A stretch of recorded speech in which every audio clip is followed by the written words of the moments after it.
You already know who you want to be, not in some vague, abstract sense.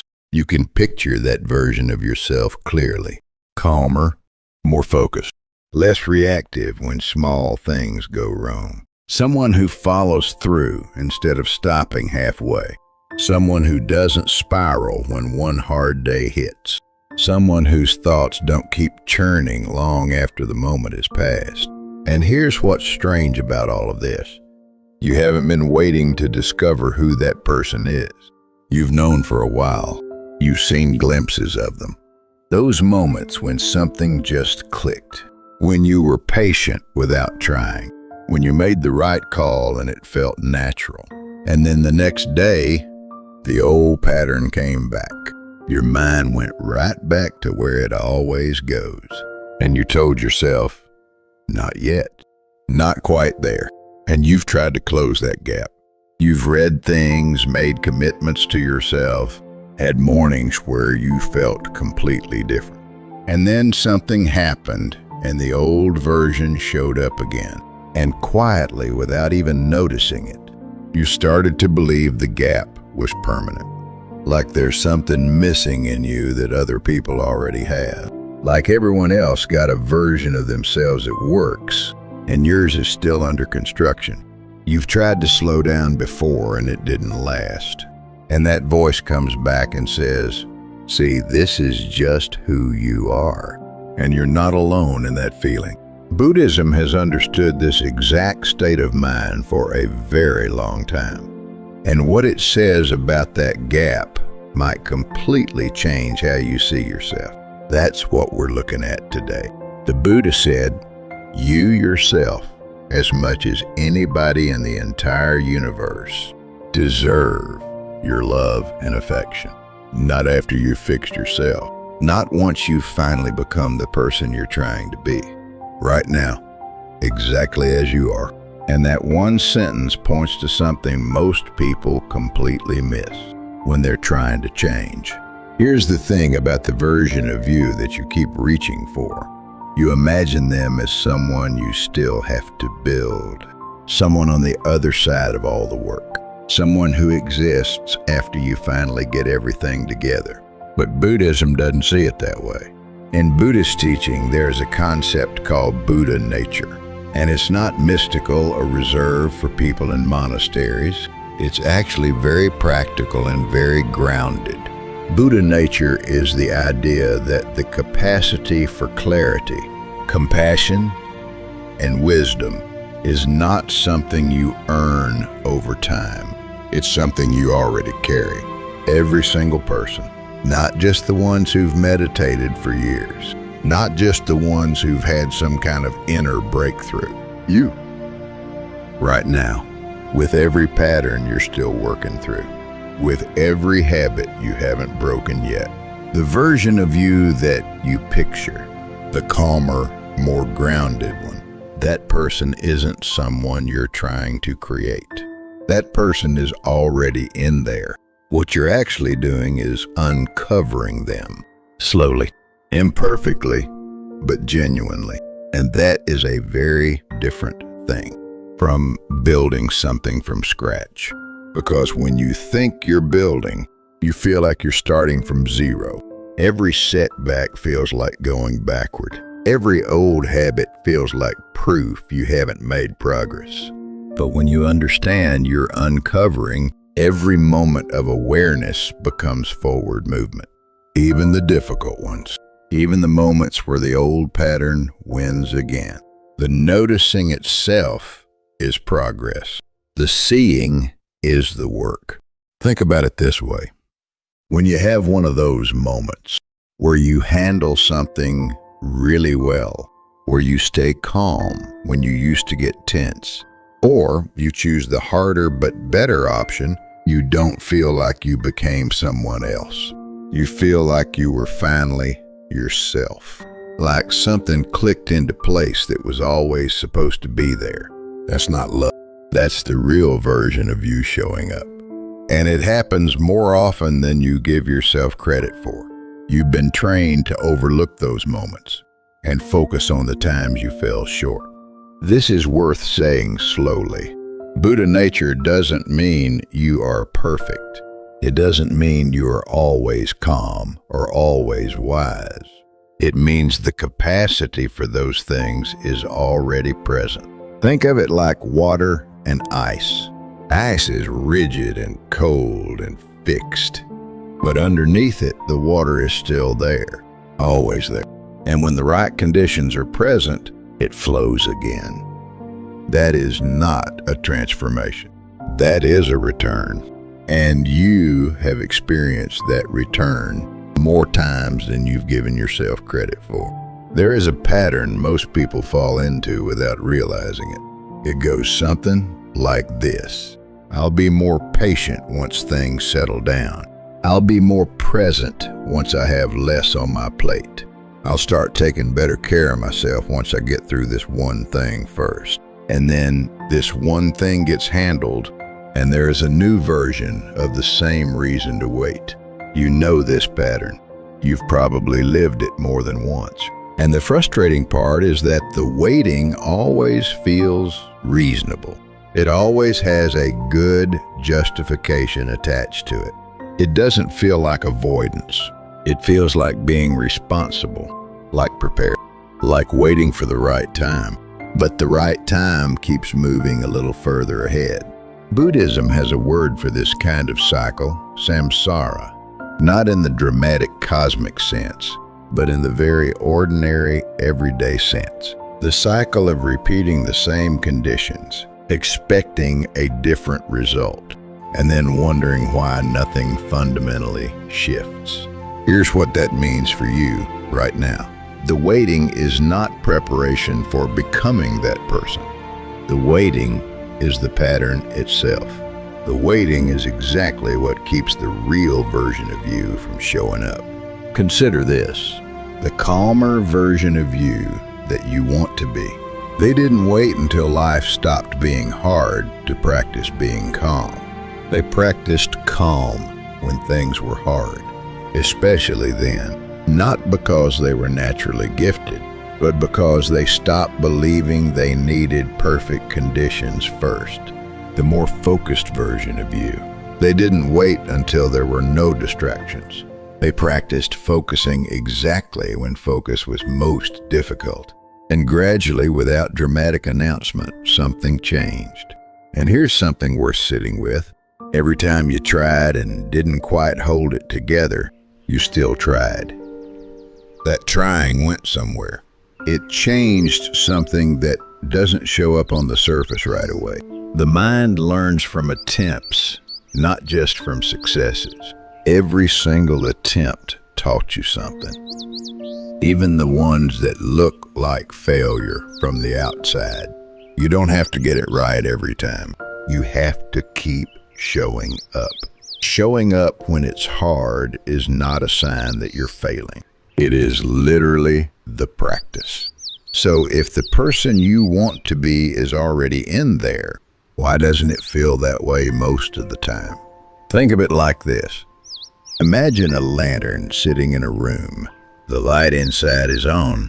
It has always been on.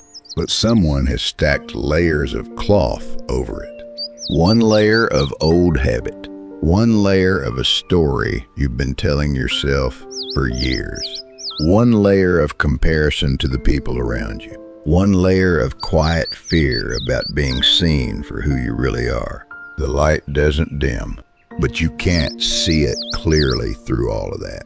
Buddhism calls these coverings klesha, mental states that obscure your natural clarity, not because you are broken, not because something went uniquely wrong with you, but because you are human, and because the mind, without practice, defaults to what once protected you. It holds on to habits that worked in a past situation, even when those habits no longer fit the life you're living now. It repeats patterns that kept you safe at some earlier point, even when that particular safety is no longer needed. And this is important. The klesha are not your enemy. They were doing a job. They were trying to keep you safe, but they're still running on old instructions. And part of uncovering who you really are is gently updating those instructions. Not through force, through understanding. And here's what that looks like in actual life. You notice you snapped at someone. Instead of immediately judging yourself, you get curious. What was happening underneath that reaction? What was the mind trying to protect you from? Not to excuse the behavior, but to understand the layer. And in understanding it, you loosen it. Just slightly. Just enough for the next moment to have a little more space in it. Here's where something is shifting in how you understand this. The goal was never to build a new version of yourself from the outside in. The goal was always to remove what's covering what's already there. That old pattern you keep falling back into. The reactive one, the avoidant one, the one that makes you pull back when you should lean in. It is not who you really are. It is a habit the mind developed because it once felt necessary, and it can change. Not all at once, not through dramatic effort. One honest moment of seeing at a time. Here is something worth paying real attention to. Think back over the last week. Not the big obvious things, the small ones. Was there a moment where you caught yourself before saying something you'd regret? Even if you still said something less than ideal after? A moment where you chose to listen instead of immediately defend yourself? A moment where you put something down and sat with what was happening? A moment where you treated yourself a little more gently than usual? Those moments happen. You might have moved past them quickly because the mind tends to hold failure loudly and let the wins pass quietly. But those moments are real evidence. Evidence that the version of you that you're working toward is already showing up. In small ways, in quiet ways, in ways that are easy to miss if your mind is only watching for dramatic transformation. The Buddha said, "Drop by drop is the water pot filled." Likewise, the wise man, gathering it little by little, fills himself with good. Not through one single moment of complete change. Not through one perfect month of perfect behavior. Drop by drop, small moment by small moment. And this is not a metaphor. This is how the mind actually changes.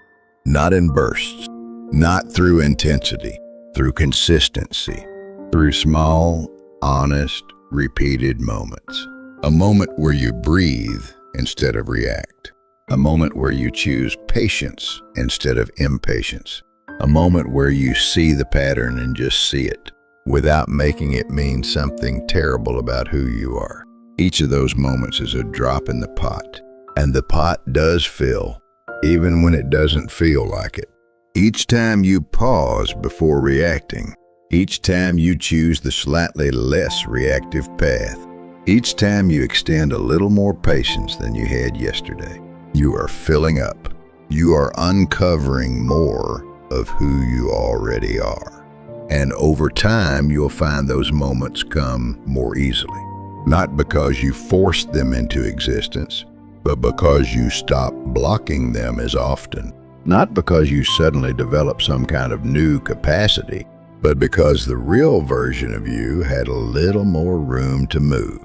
That's how this actually works. Not dramatically, quietly, consistently, drop by drop. Most people are living from a story, and most of the time, they don't realize it's a story at all.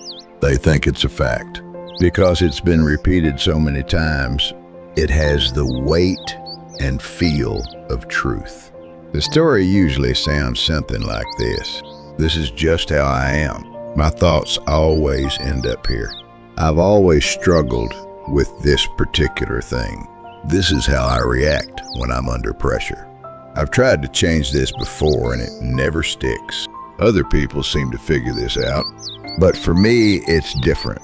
And that story feels completely solid. It feels like ground you're standing on, but it is not a fact. It's a pattern that was repeated enough times to feel like identity.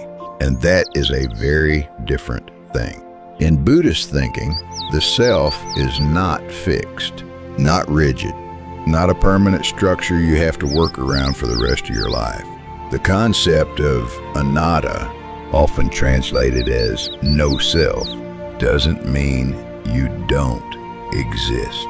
It means the version of you that you think of as permanently fixed is actually in constant motion, always shifting, always capable of being something different in the next moment, which means the version of you that you think you're stuck with is not who you have to remain. And here's what that means practically. The story was written in a specific time and place. It was written by a younger version of you, operating with the information and the circumstances available then. But you're reading that story now in completely different circumstances. And you can put it down, not by pretending it isn't there, not by forcing positivity over it, but by seeing it as a story. Just for one moment, seeing it as something the mind produced rather than something you fundamentally are. And in that single moment of seeing, letting a different response emerge, even a slightly different one, even one breath of space before the old response takes over. That is how layers come off, not through dramatic effort, through the quietest possible moment of honest seeing, and then doing it again and again until the space between you and the story gets a little wider. And this is not about rejecting who you have been. The person who developed these patterns did their best. The version of you that learned to react that way was responding to something real, something that felt necessary at the time. Buddhism doesn't ask you to condemn that version of yourself. It asks you to see them with compassion and then gently choose a different way forward. Because you are not that story anymore. You can read it, understand it, appreciate where it came from, and still choose not to live from it today. Here is what most self-improvement content gets wrong. It tells you to act like the person you want to be. Perform the behavior until it becomes natural. And that works sometimes, for a while. But eventually, the performance becomes exhausting because you are constantly fighting yourself to maintain it. And you cannot perform your way to being genuinely real. At some point, the performance collapses and the familiar thing returns. What Buddhism is pointing to is fundamentally different. It's not about performing qualities you don't yet have. It's about remembering that you already have them, and then letting moments arise from that place. Not manufactured, not forced, just allowed. Here's a way to understand this that makes it practical. Imagine you're in a difficult conversation with someone. Things are getting tense, and you feel the familiar pull toward reaction. The performance approach says, stay calm even if you don't feel calm. Control your face, manage your tone, push through, and that creates internal tension because you are fighting yourself the whole time. The approach Buddhism points to is quieter. Before you speak, take one breath, not to perform calm on command, not to manufacture a feeling you don't have, to create one single moment of space. And in that space, the part of you that already knows how to be grounded, the part that has always known, has a chance to step forward. Even for that one sentence, even for 5 seconds, each time you create that space, you are not acting like a better version of yourself. You are being a better version of yourself. And the more you practice creating that single moment of space, the more naturally it comes. Not because you mastered a technique, but because you gave what was already inside you room to move. And here's the thing about that one breath. It doesn't require any training.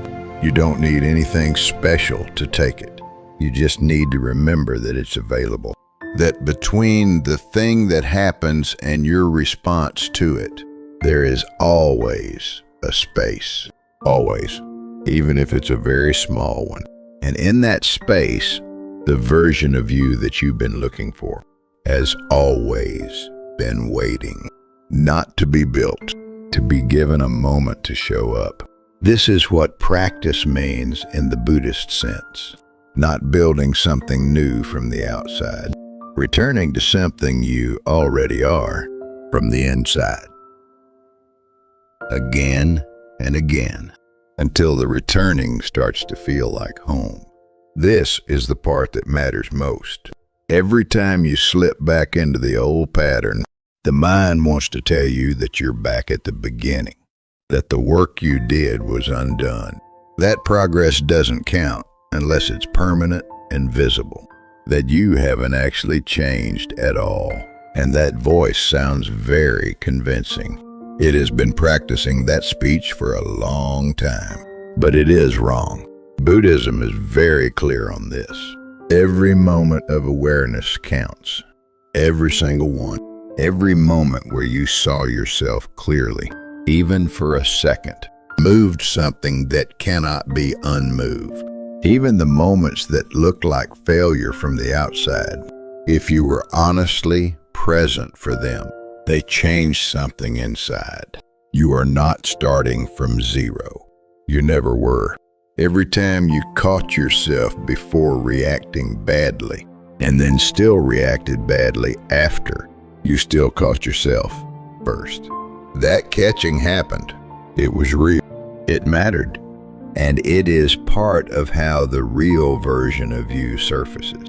Not just in the moments you succeed, but in every honest moment of trying. The gap between who you are right now and who you want to be. It is not empty space. It is where your practice lives.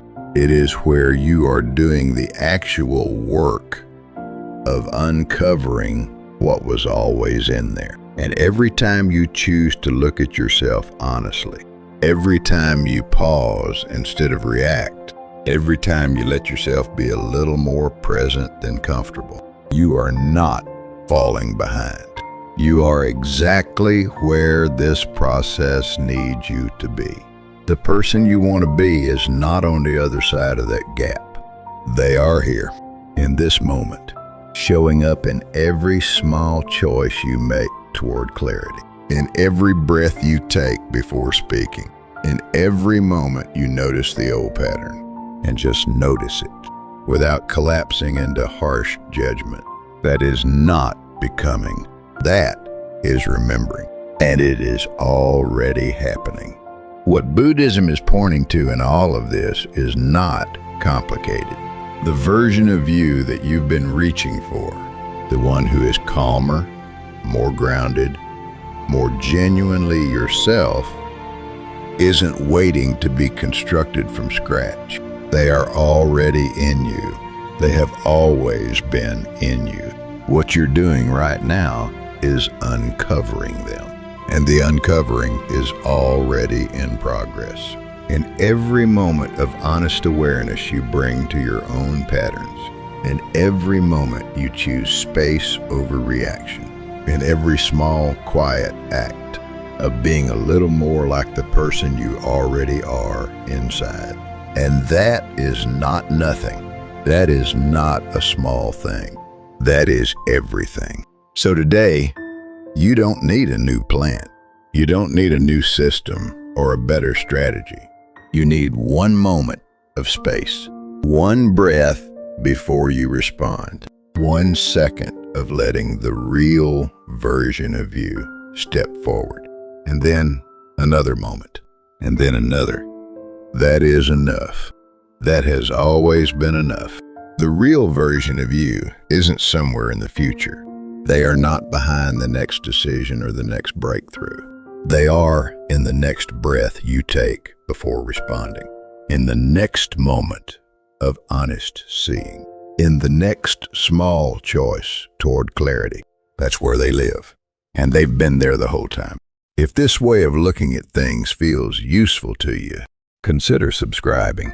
There's more of this here, and we'll keep exploring it one honest moment at a time, one uncovering at a time.